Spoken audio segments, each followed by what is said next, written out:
Fuertes-Olivera definition of e-lexicography implies the system of four interrelated elements. These are lexicographic data, uses, access and presentation, and usages. These elements form a lexicographic square, a network, not a hierarchy. That is important because it shapes the other three and is shaped by the others. Let's explore how these interrelationships are. Let's start with lexicographic data. Lexicographic data are any data that have been prepared or accepted by lexicographers. For instance, definitions, pronunciation, examples, semantic and grammatical information, etc. In e-lexicography, lexicographic data are no longer static. They are modular, structured, and machine readable. They form interrelations with the other three elements. Let's see some of them. The structure of the data determines how they can be accessed and presented.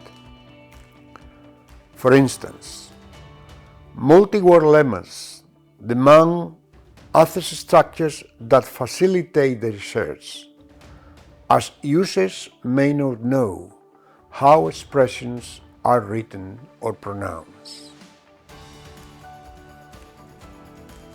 Secondly, the type of user, for example translators versus learner, affects what kind of data is needed.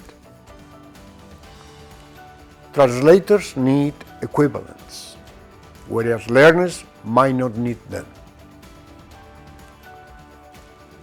The usage context, for example quick look-at versus deep study, impacts how much data are shown and how they are organized.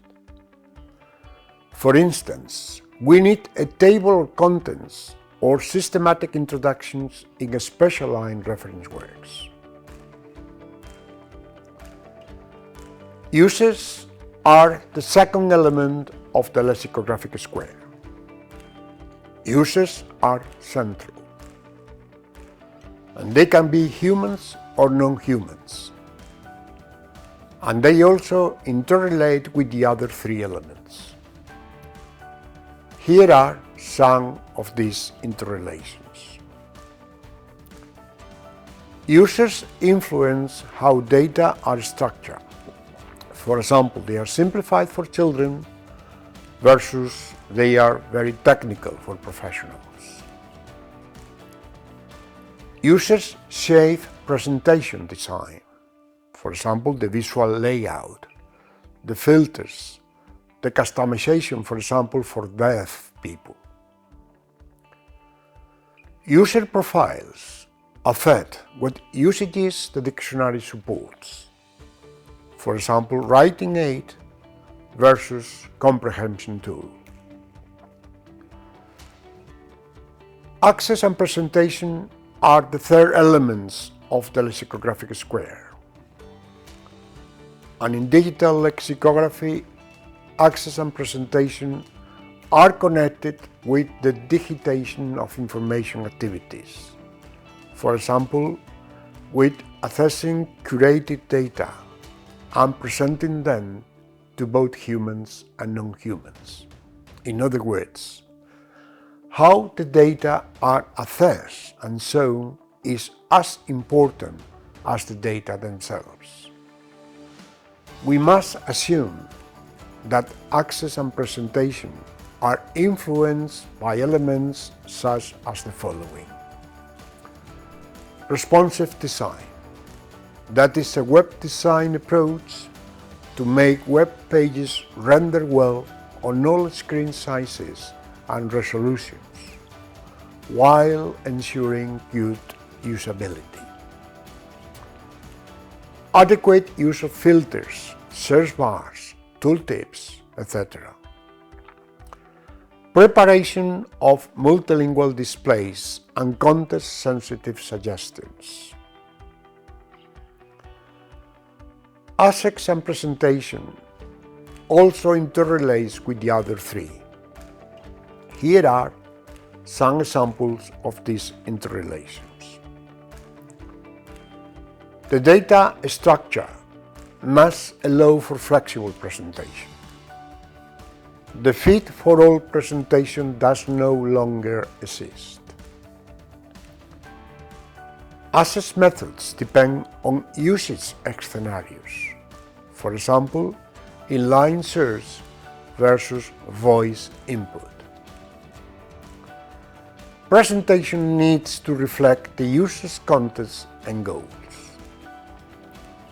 And usages are the fourth element of the lexicographic square.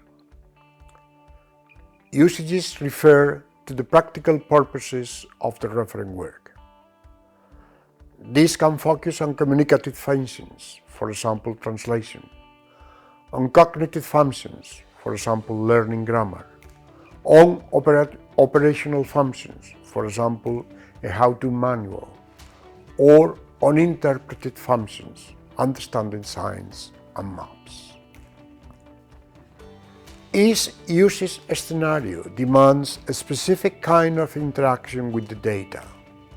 For instance, usages define what data are prioritized. Usages influence user behavior and expectations. Usages required tailored access paths, for example, autocomplete, quick suggestions, domain-specific filters, etc. As a summary, we can say that the interrelation of these four elements show that instead of a linear flow, we should think of these elements as interlocking gears. For example, a user accessing a medical dictionary from a phone during a consultation will need fast visual presentation of highly specific data. Usage determines data structure, access method, and design. A language learner using a web-based dictionary for homework will want different features like samples, audio, and spaced repetition tools. These shifting needs and context constantly reshape how we build and deliver the lexicographic products and services. In the next lessons, I will deal with the pre-lexicographic stage, especially with the social, technological, and business environments, as well as potential users' profile.